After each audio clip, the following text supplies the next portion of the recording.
pour ces paroles de vérité et de sagesse, machallah, très bien développées, comme d'habitude, machallah. Alors, on va passer maintenant, si tu veux bien, à sa connaissance dépasse l'entendement, car elle vient de l'infini. Sa connaissance dépasse l'entendement, car elle vient de l'infini.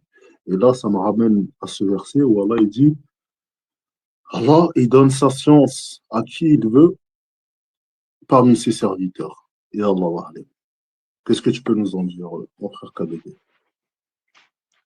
Ouais, mais je suis d'accord avec ce que tu viens de dire. On peut rajouter aussi que Allah il parle de l'océan. Si c'était de l'encre pour l'écrire et que tu viderais un océan semblable, les paroles d'Allah elles continueraient.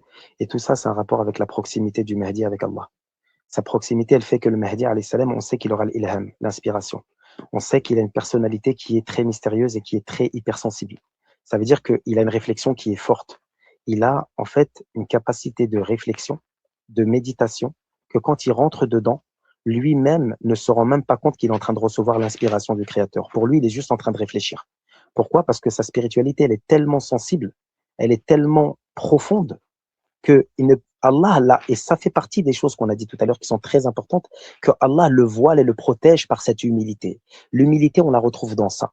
Le fait que lui, au moment où il pense simplement réfléchir, il est en train de recevoir et on dit que le secret du Mahdi est dans son silence. Le secret du Mahdi est dans son